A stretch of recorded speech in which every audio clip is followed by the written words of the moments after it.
ఓం శ్రీరామచంద్ర పరబ్రహ్మణే నమః. ఓం నమో వశిష్ఠ విశ్వామిత్ర వ్యాస వాల్మీకి సుఖాదిభ్యః.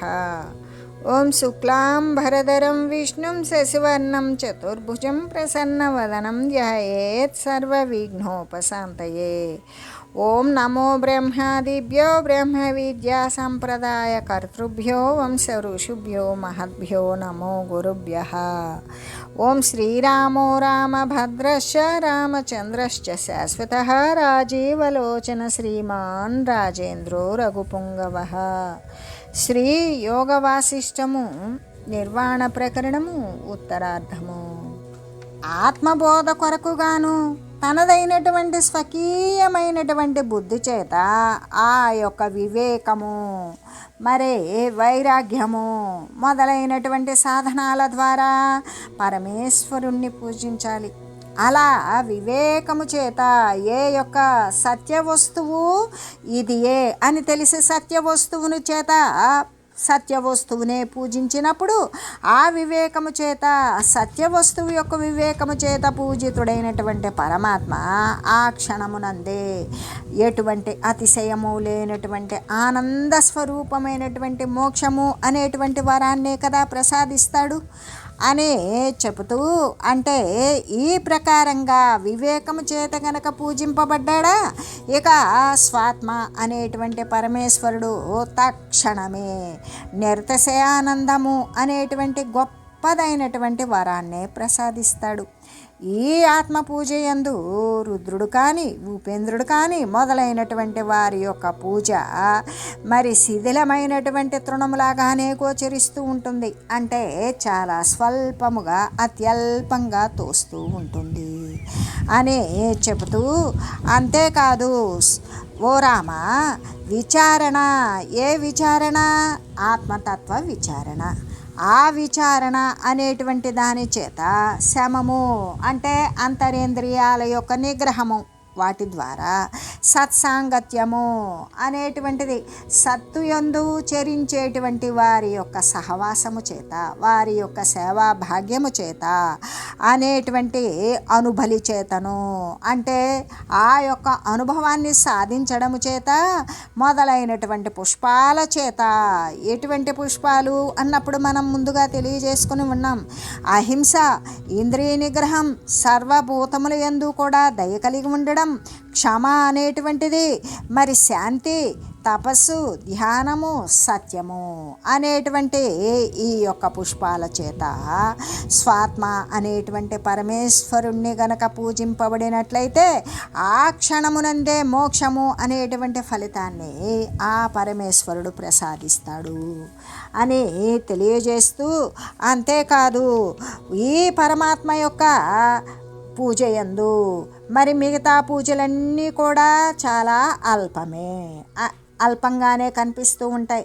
ఎలాగంటే ఇక్కడ ఎవడైతే ఈ యొక్క విచారమని, శమమని, సత్సంగాలని మొదలైనటువంటి కానుకల చేత కానీ పుష్పాల చేత కానీ పూజితుడైనటువంటి ఏ స్వాత్మ అయితే ఉంటాడో, తన యొక్క అంతర్గతంగా ఉన్నటువంటి చైతన్య సత్నామాత్రుడైనటువంటి పరమాత్మ వస్తువే సర్వము కూడా వ్యాపించి ఉన్నవాడు అనే స్వాత్మ సాక్షాత్కారము, అంటే సత్యావలోకన, ఆత్మదర్శనము ఎవడైతే చేస్తాడో అతను ఆ క్షణమునందే, ఎప్పుడైతే స్వాత్మ సందర్శనము మరి తన యొక్క సాక్షిత్వ స్వరూపాన్ని సందర్శించిన క్షణమునందే వానికి మోక్షము అనేటువంటిది, మోహాలు మొత్తం కూడా నశించిపోతాయి.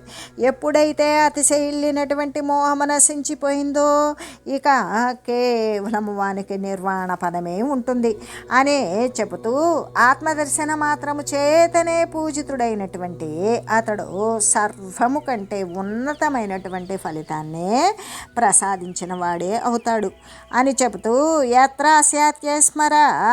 యత్ర స్యాత్మేశ్వరస్తత్ర మూఢః కోణ్యం సమాశ్రయేత్ సత్సంగ సమ సంతోష వివేక పూజితాత్మనః.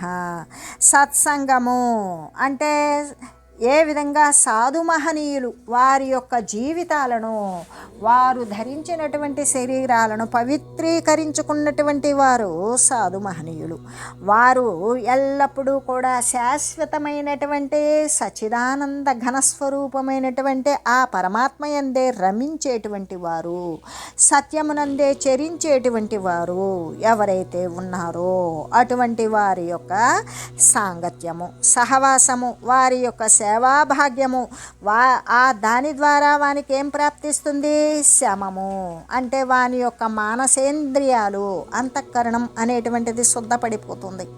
ఎప్పుడైతే ఈ యొక్క మనోబుద్ధి చిత్తహంకారాలు అనేటువంటివి సత్యం వైపు పయనిస్తూ ఉన్నాయో, జ్ఞానము కోసం ప్రయత్నిస్తూ ఉన్నవో, అప్పుడు వాడు శమము సాధించుకొని సంతోషాల చేత కూడా ఆత్మను పూర్తి స్థాయిలో పూజిస్తాడు.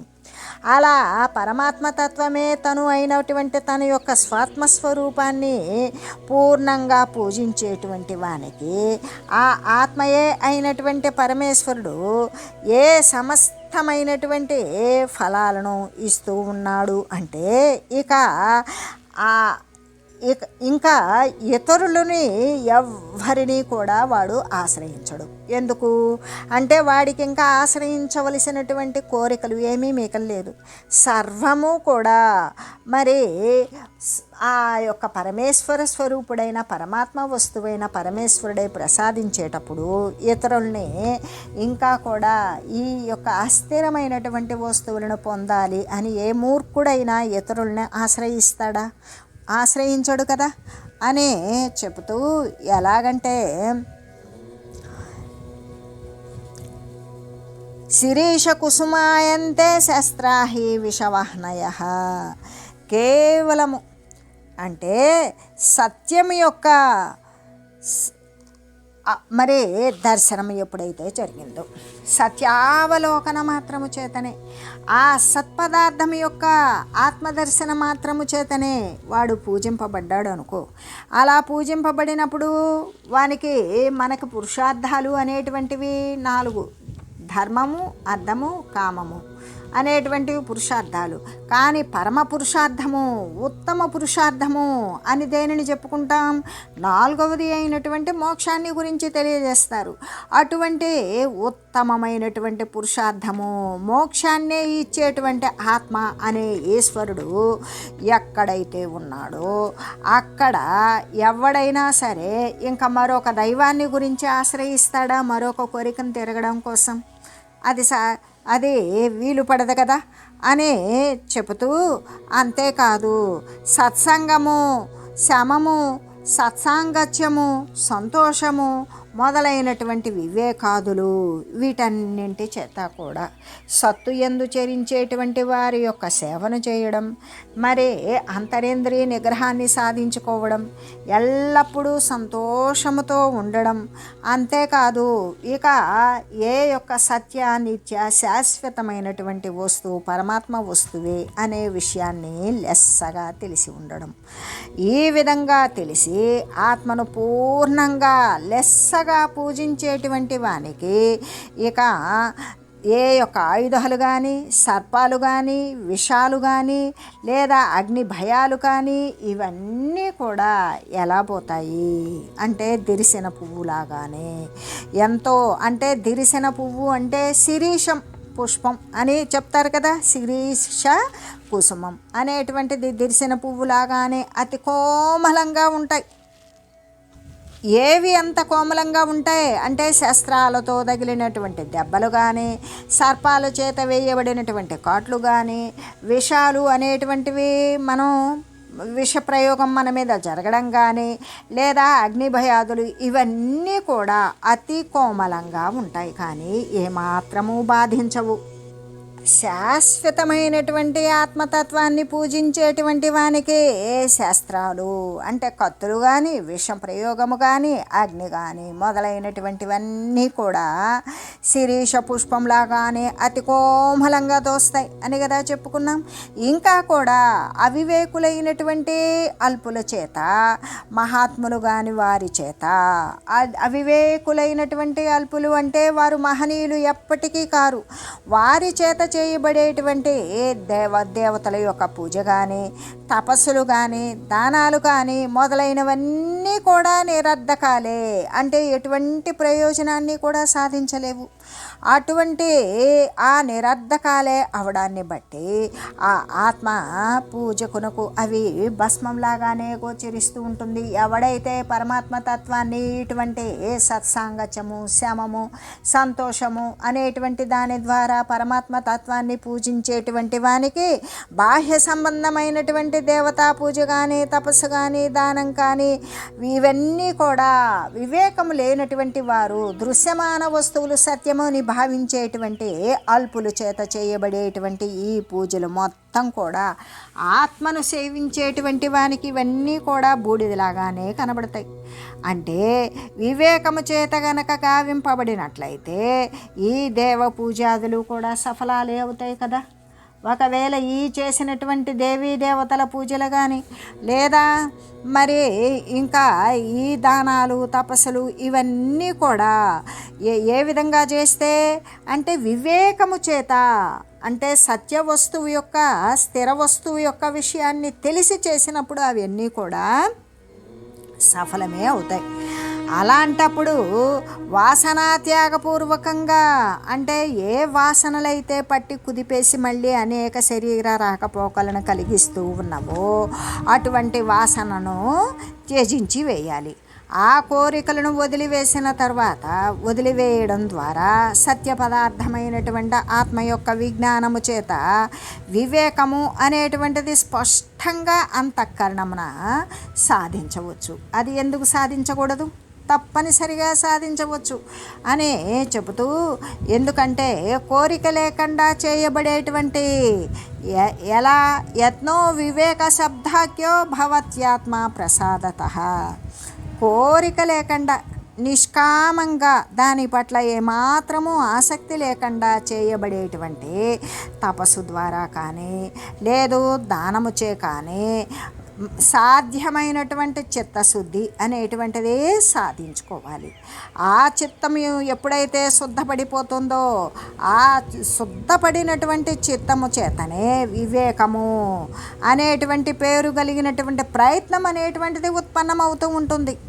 కాబట్టి మళ్ళీ కూడా ఈ విషయ భ్రమల చేత నశించకుండా ఉండే విధంగానే అటువంటి వివేకాన్ని, సత్య వస్తువు యొక్క స్థిరత్వాన్ని, ఆ యొక్క ఏ నిత్య వస్తువు అయితే ఉన్నదో ఆ పరమాత్మ వస్తువు తప్ప మరొకటి లేదు అనేటువంటి వివేకాన్ని, శమము, అంతరేంద్రియ నిగ్రహాలతో కూడుకొని సంతోషము మొదలైనటువంటి రూపముల చే ఉన్నటువంటి అమృతము చేత అంతఃకరణాన్ని ఎల్లప్పుడూ కూడా వృద్ధి చేసుకోవాలి.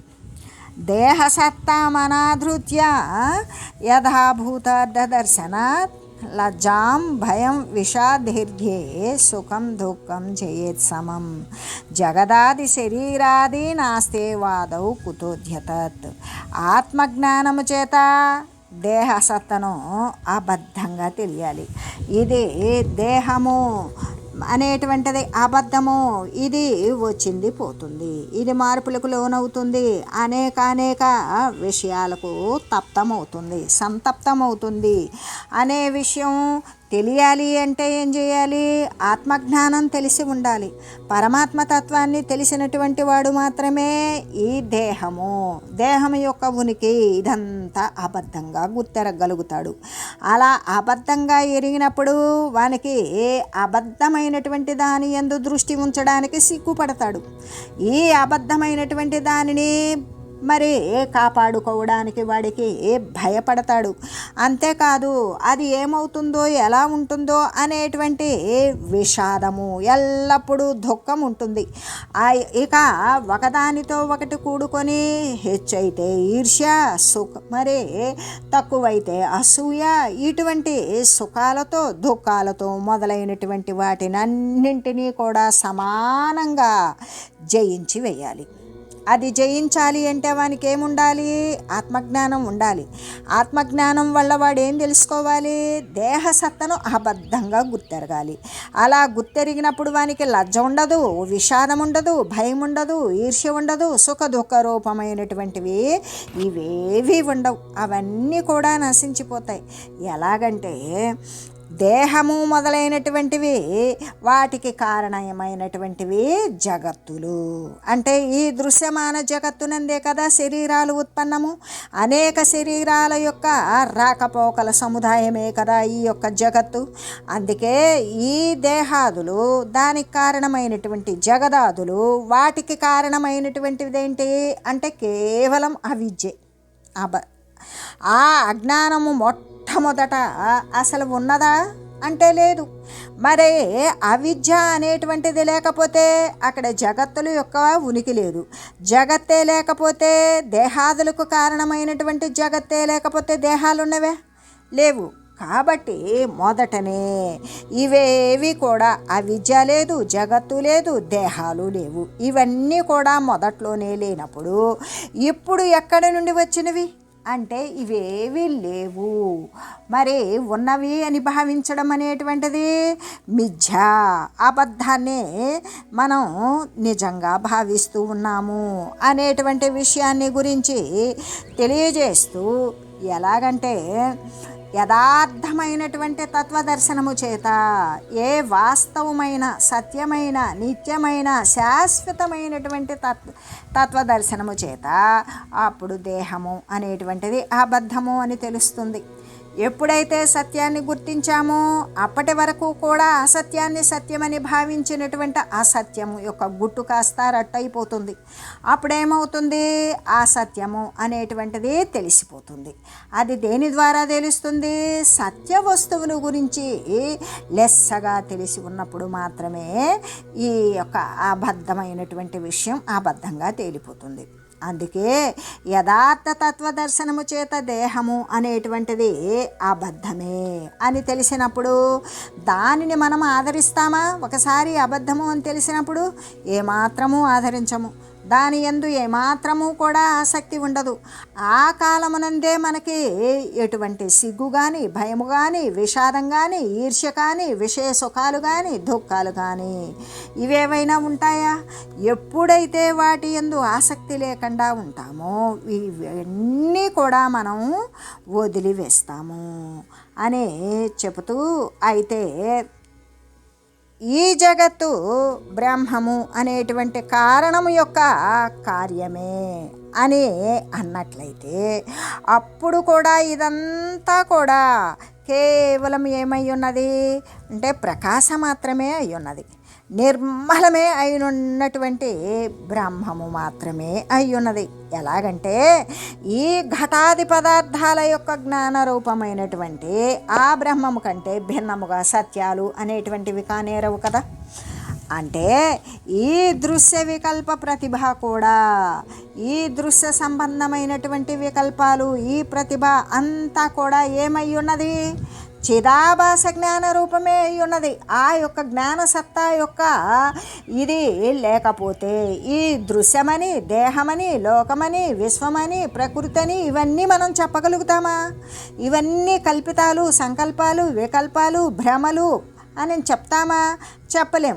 అప్పుడు ఇదంతా ఏమై ఉన్నది? అది లేకపోతే దృశ్యాన్ని గురించి కూడా అది సంకల్పించలేదు. కాబట్టి ఏ సర్వానికి కూడా, సమస్తానికి కూడా సర్వవ్యాపకమై సమానంగా చేతనాన్ని కలిగించేటువంటి మహాచైతన్య సత్త ఏదైతే ఉన్నదో ఆ చిదాభాస జ్ఞాన రూపమే అయి ఉన్నది. అటువంటి చిదాభాస జ్ఞానమే ఈ జగత్తంతా కూడా అయి ఉన్నది. ఆ చిదాభాస రూప జ్ఞానమును మరి ఎలా ఉంటుందంటే అద్దంలో చూసుకున్నటువంటి ముఖం యొక్క శోభలాగానే మనం అద్దంలో చూసుకుంటాం. మన ముఖం మనకి ఎట్లా ఉన్నది అనే తెలుస్తుందా? లేదు. అద్దంలో చూసినప్పుడే మన ముఖం మనకు ఎలా ఉన్నది అనే తెలుస్తుంది. అలాగే ఆత్మతత్వం యొక్క విభూతియే అయి ఉన్నది. ఇక్కడ మనం ఈ జగత్తంతా ఏమై ఉన్నది అంటే అదంతా కూడా ఏమై ఉన్నది, చిదాభాస రూప జ్ఞానమే అయ్యున్నది, చిదాభాస జ్ఞాన రూపమే అయ్యున్నది. ఎలాగంటే అద్దములో ముఖం యొక్క శోభలాగానే మనం చూసుకున్నటువంటి మన ముఖం అద్దంలో ఏ విధంగా ఉన్నదో ఆ అద్దంలో ఉన్నదాన్ని బట్టి మనం ఇలా ఉన్నాము అన్నట్లుగానే ఈ ఆత్మతత్వ యొక్క విభూతి ఏదైతే ఉన్నదో అదే ఈ జగత్తు అంతా కూడా సాక్షి చైతన్యం యొక్క యథార్థ జ్ఞానము చేత అది ఉపశమించిపోతూ ఉన్నది అని చెబుతూ, ఆ విధంగా ఉపాధిభూతమైనటువంటి జ్ఞేయము అంటే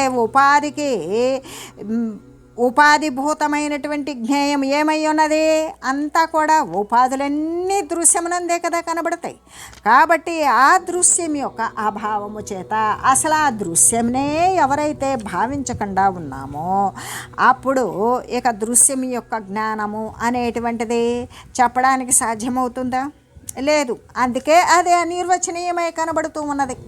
ఏ విధంగా అంటే ఈ దృశ్యమంతా కూడా ఏ విధంగా అయి ఉన్నది అంటే ఉపాధిభూతమైనటువంటి జ్ఞేయమే.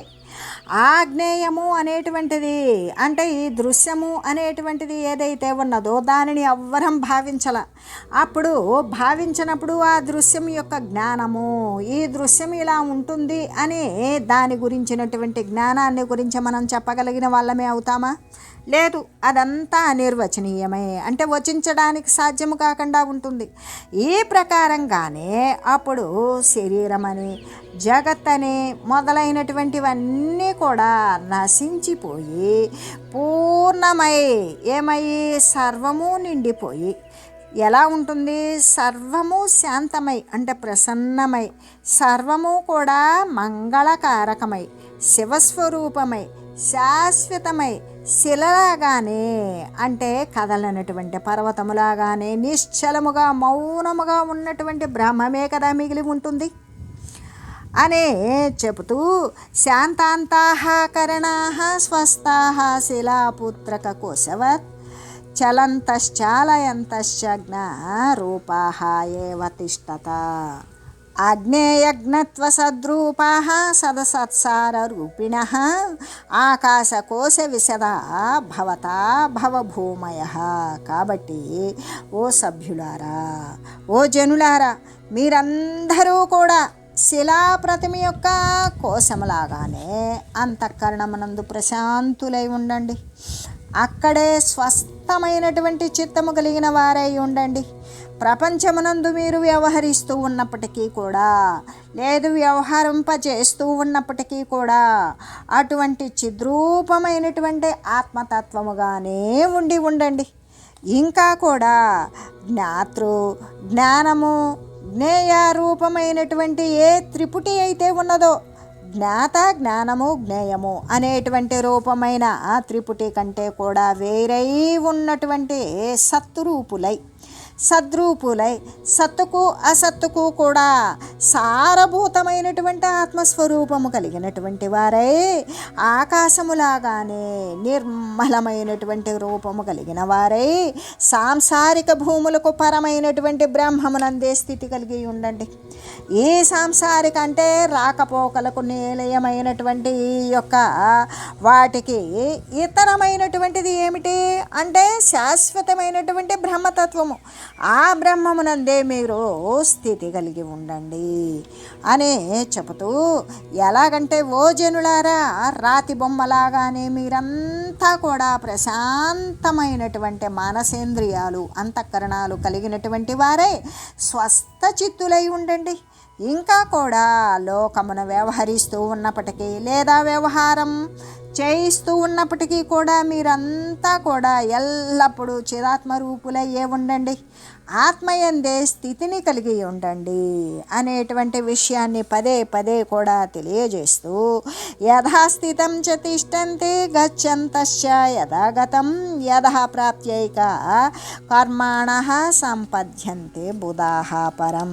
జ్ఞానులైనటువంటి వారు తమ ఇచ్ఛాపూర్వకంగా ఒక చోట ఉన్నప్పటికీ లేకపోతే సంచరిస్తూ ఉన్నప్పటికీ కూడా యథాప్రాప్తములైనటువంటి వ్యవహారాల యందు ఆచరించుతూనే పరమాత్మ యందు స్థితిని కలిగి ఉంటారు. జ్ఞానులైనటువంటి వారు ఎటువంటి స్థితిని కలిగి ఉంటారు అంటే వారి ఇష్టపూర్వకంగానే ఒక చోటే కదలకుండా ఉన్నప్పటికీ, లేదు అనేక ప్రదేశాల యందు సంచరిస్తూ ఉన్నప్పటికీ కూడా వానికి యథాప్రాప్తమైనటువంటి వ్యవహారాలను ఆచరిస్తూనే వారికి ఏదైతే ప్రాప్తిస్తుందో ఆ యొక్క వ్యవహారాలను ఆచరిస్తూనే వాని యొక్క స్థితి మాత్రం ఎల్లప్పుడూ పరమాత్మ యందే వారు స్థితిని కలిగి ఉంటారు అని చెబుతూ, జ్ఞానులైనటువంటి వారు తమ ఇష్టపూర్వకంగా ఒక చోట ఉన్నప్పటికీ, లేకపోతే సంచరిస్తూ ఉన్నప్పటికీ కూడా వారికి ప్రాప్తించినటువంటి వ్యవహారాలను ఆచరిస్తూనే పరమాత్మ యందు స్థితిని కలిగి ఉంటారు అనే చెబుతూ, అథవా సర్వసంత్యాగ శాంతాంతః కరణోజ్వలాః ఏకాంతేష్వేవ తిష్టంతు చిత్రకర్మార్పిత ఇవ. లేకపోతే సమస్తాన్ని కూడా వదిలివేస్తారు. వదిలివేసి శాంతమైనటువంటి అంతఃకరణాన్ని కలిగి ఉంటారు.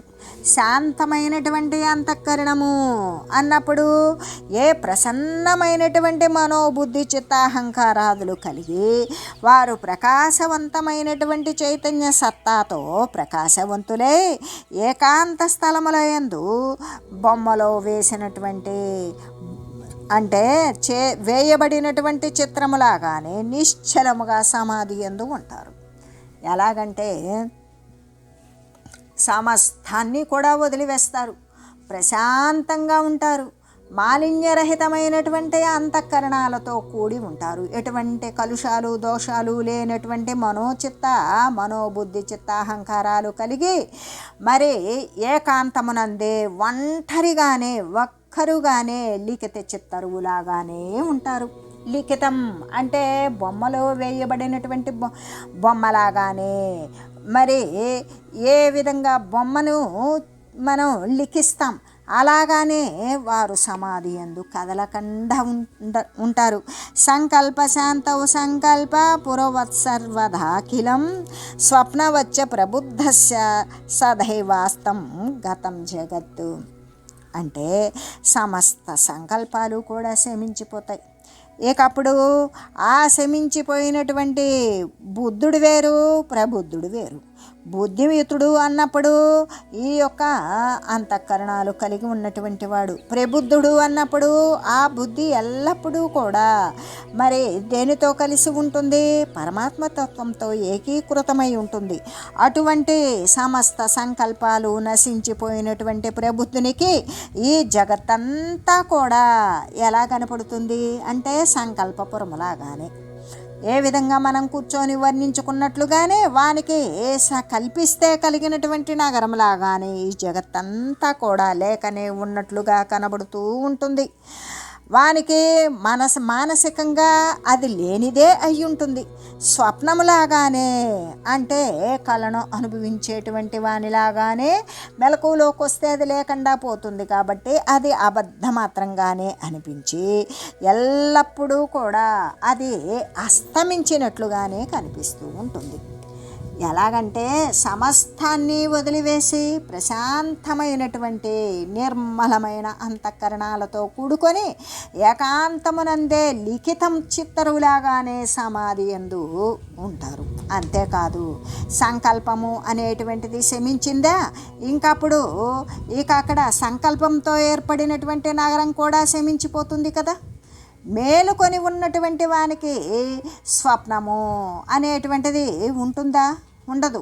మేలుకొని ఉన్నటువంటి వానికి స్వప్నము శమించిపోతుంది. అలాగే ప్రబుద్ధుడైనటువంటి జ్ఞానికి ఏ పరమాత్మతత్వము చేత వాడు వ్యాపించి ఉన్నాడో అటువంటి ప్రబుద్ధుడైనటువంటి జ్ఞానికి సమాధి కాలమందు కానీ వ్యవహారమునందు కూడా ఈ జగత్తు అంటే వాడు సమాధి యందు కదలకుండా ఉండని లేదా సంచరిస్తూ అన్ని వ్యవహారాలు చేస్తూ ఉండని కాక ఈ జగత్తు అనేటువంటిది జ్ఞానము కలిగినటువంటి ప్రబుద్ధుడైనటువంటి జ్ఞానికి ఎల్లప్పుడూ కూడా ఈ ప్రపంచము అనేటువంటిది శమించిపోయే ఉంటుంది. అనే అలాగే కనబడుతుంది అని తెలియజేస్తూ ఓం మంగళం శ్రీ గురుదేవాయ మహనీయ గుణాత్మనే సర్వలోక శరణ్యాయ సాధురూపాయ మంగళం. ఓం మంగళం కోసలేంద్రాయ రామాయ రామభద్రాయ చక్రవర్తి తనూజాయ సార్వభౌమాయ జానకీ వల్లభాయ శ్రీరామచంద్రాయ మంగళం. ఓం తత్సత్.